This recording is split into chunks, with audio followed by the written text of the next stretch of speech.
आकाशवाणी रांची से प्रस्तुत है प्रादेशिक समाचार।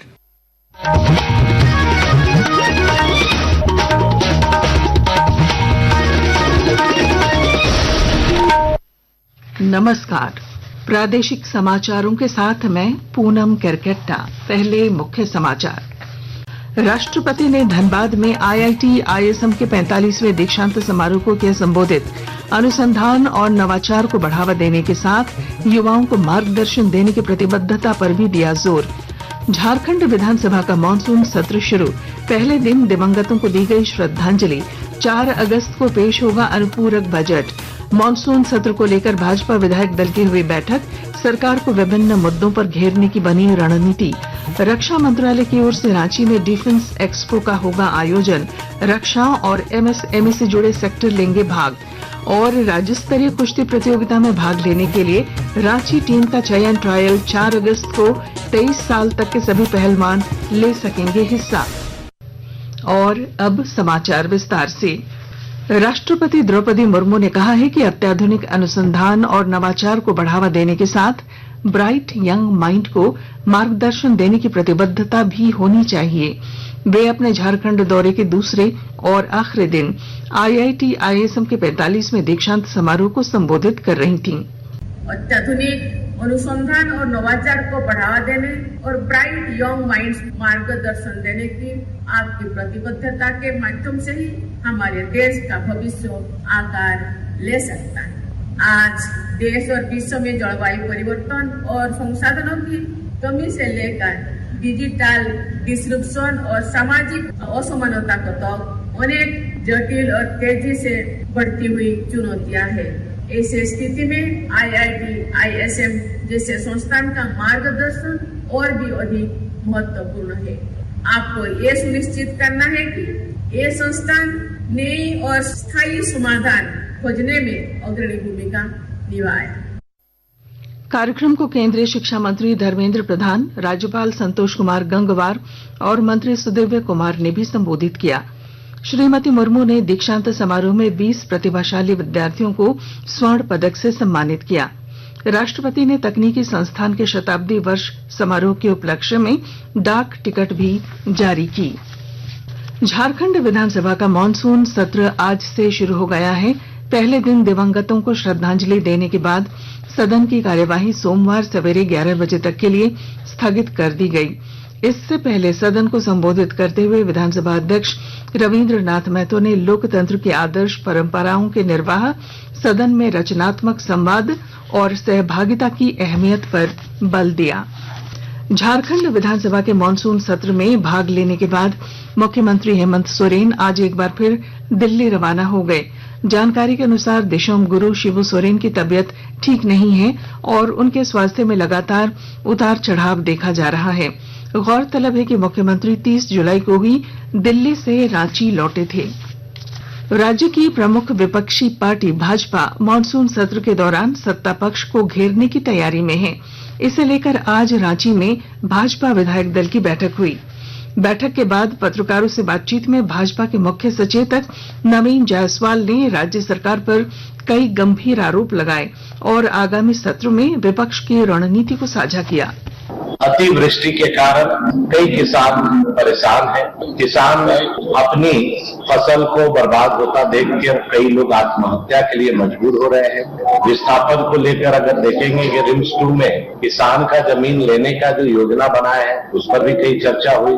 लॉ एंड ऑर्डर पर चर्चा हुई। नगर निगम चुनाव को लेकर चर्चा हुई। कई ऐसे मुद्दे हैं जो झारखंड की ज्वलंत समस्या है। अब वोट जिहाद के खाते ये जो प्लानिंग हो रही है इसको किसी कीमत पर हम लोग होने नहीं देंगे और चुनाव आयोग निष्पक्ष जांच करे, इसके लिए भारतीय जनता पार्टी पुरजोर उनके पक्ष में रहेगी और ये सरकार जो नहीं कराना चाहती है इनके विरोध में रहेगी। रक्षा मंत्रालय की ओर से रांची में भव्य डिफेंस एक्सपो का आयोजन किया जाएगा। रांची देश का तीसरा शहर है जहां डिफेंस एक्सपो का आयोजन हो रहा है। रक्षा राज्य मंत्री संजय सेठ ने बताया कि एक्सपो में रक्षा और एमएसएमई से जुड़े सेक्टर भाग लेंगे और अपनी प्रदर्शनी लगाएंगे। श्री सेठ कल इस सिलसिले में विस्तार से जानकारी देंगे। आकाशवाणी के ताजा तरीन समाचारों के लिए आप हमारी वेबसाइट news.on.air.gov.in पर लॉग ऑन कर सकते हैं। ताजा समाचार X handle @AIR news alerts और Facebook page all India radio news पर भी उपलब्ध है। आप प्रादेशिक समाचार एकांश के एक्स हैंडल @AIR news_रांची और Facebook page Akashvani news Ranchi, Instagram page तथा YouTube channel AIR news Ranchi पर भी हमारे बुलेटिन सुन सकते हैं। प्रादेशिक समाचार आप आकाशवाणी रांची से सुन रहे हैं। राज्य के आकांक्षी जिलों में आज नीति आयोग के संपूर्णता अभियान के तहत सम्मान समारोह व आकांक्षा हाट का आयोजन किया गया। रामगढ़ जिले में इसका उद्घाटन जिला परिषद अध्यक्ष सुधा देवी और उप विकास आयुक्त आशीष अग्रवाल ने किया। उप विकास आयुक्त ने बताया कि समाज के अंतिम पायदान तक बुनियादी सुविधाओं का लाभ पहुंचाना इस कार्यक्रम का मुख्य उद्देश्य है। खूंटी जिले में पुलिस ने प्रतिबंधित नक्सली संगठन PLFI के एक नक्सली के अलावा 4 अपराधियों को गिरफ्तार किया है। जिले के पुलिस अधीक्षक मनीष टोप्पो ने बताया कि नक्सली की गिरफ्तारी खूंटी थाना के चिरू हातू से की गई है। उसके पास से हथियार भी बरामद किए गए हैं। उन्होंने बताया कि पुलिस को 4 डकैतों को भी गिरफ्तार करने में सफलता मिली। एसपी ने बताया कि पुलिस ने 1100 किलो डोडा भी बरामद किया है। सूचना का सत्यापन और आवश्यक कार्रवाई हेतु एक दल का गठन किया गया और चिरोडी खूंटी कर्रा मुख्य मार्ग के पास से एक व्यक्ति को देखा गया जो पुलिस को देख करके भागने लगा और उसको दौड़ा करके पकड़ा गया। इसके पास से एक पिस्टल, 2 जिंदा गोली, एक खोखा और एक टच स्क्रीन मोबाइल बरामद हुआ है। सेना की जमीन की फर्जी खरीद बिक्री से जुड़े चर्चित लैंड स्कैम मामले में आरोपी अमित अग्रवाल को सुप्रीम कोर्ट ने जमानत दे दी है। अब वह जेल से बाहर आ सकेंगे क्योंकि इससे पहले जिन मामलों में उन्हें गिरफ्तार किया गया था उन सभी में उन्हें जमानत मिल चुकी है। हजारीबाग के शेख भिखारी मेडिकल कॉलेज अस्पताल में मरीजों का डिजिटल रिकॉर्ड तैयार करने के लिए इलाज की नई व्यवस्था शुरू की गई है। विस्तृत ब्यौरा दे रहे हैं हमारे संवाददाता। हजारीबाग शेख भिखारी मेडिकल कॉलेज अस्पताल में इलाज कराने के लिए ऑनलाइन रजिस्ट्रेशन कराना होगा। इसका मुख्य उद्देश्य मरीजों का डिजिटल रिकॉर्ड बनाना है ताकि मरीज कभी भी कहीं भी इलाज कराए तो चिकित्सक को पता चल सके उसे कौन सी दवा दी गई है और क्या बीमारी है। आभा डिजिटल ऐप जिसे आयुष्मान भारत डिजिटल मिशन के तहत विकसित किया गया है, यह एक मोबाइल एप्लीकेशन है जो स्वास्थ्य रिकॉर्ड को डिजिटल रूप से सहेजने और साझा करने का सुविधा प्रदान करता है। गौरव प्रकाश, आकाशवाणी समाचार, हजारीबाग। 71वें राष्ट्रीय फिल्म पुरस्कारों के विजेताओं की घोषणा आज की गई। नई दिल्ली में जूरी के अध्यक्ष आशुतोष गोवारिकर और पी सेसाद्री ने इसकी घोषणा की। सर्वश्रेष्ठ फिल्म समीक्षक का पुरस्कार उत्पल दत्ता को दिया गया। उन्हें फिल्म असामीज के लिए यह पुरस्कार दिया गया है। श्री दत्ता आकाशवाणी रांची में सहायक निदेशक प्रोग्राम के पद से सेवानिवृत्त हुए हैं। मौसम, राज्य में फिलहाल बारिश होने का सिलसिला जारी है। मौसम विभाग ने 4 अगस्त तक राज्य के देवघर, दुमका, गोड्डा, पाकुड़, साहिबगंज, गिरिडीह, धनबाद और जामताड़ा के साथ साथ रांची, रामगढ़, हजारीबाग, गुमला, बोकारो और खूंटी में भारी बारिश की संभावना जताई है। इन इलाकों में तेज हवाओं के साथ वज्रपात की भी चेतावनी जारी की जा रही है। मौसम विभाग के आंकड़ों के मुताबिक मानसून सीजन में अब तक राज्य में सामान्य से 50% अधिक बारिश दर्ज की गई है। कुश्ती, लोहरदगा में 10 और 11 अगस्त को आयोजित होने वाले राज्य स्तरीय अंडर 23 प्रतियोगिता में भाग लेने के लिए रांची टीम का चयन ट्रायल 4 अगस्त को रांची के खेलगांव स्थित गणपत राय इंडोर स्टेडियम में होगा।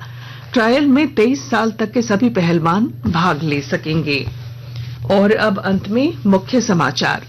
राष्ट्रपति ने धनबाद में IIT ISM के 45वें दीक्षांत समारोह को किया संबोधित। अनुसंधान और नवाचार को बढ़ावा देने के साथ युवाओं को मार्गदर्शन देने की प्रतिबद्धता पर भी दिया जोर। झारखंड विधानसभा का मानसून सत्र शुरू, पहले दिन दिवंगतों को दी गई श्रद्धांजलि। 4 अगस्त को पेश होगा अनुपूरक बजट। मॉनसून सत्र को लेकर भाजपा विधायक दल की हुई बैठक, सरकार को विभिन्न मुद्दों पर घेरने की बनी रणनीति। रक्षा मंत्रालय की ओर से रांची में डिफेंस एक्सपो का होगा आयोजन, रक्षा और एमएसएमई से जुड़े सेक्टर लेंगे भाग। और राज्य स्तरीय कुश्ती प्रतियोगिता में भाग लेने के लिए रांची टीम का चयन ट्रायल 4 अगस्त को 23 साल तक के सभी पहलवान ले सकेंगे हिस्सा। और इसके साथ ही आकाशवाणी रांची से प्रादेशिक समाचार का ये बुलेटिन समाप्त हुआ। अगला प्रादेशिक समाचार बुलेटिन कल सवेरे 8:30 बजे प्रसारित किया जाएगा। नमस्कार।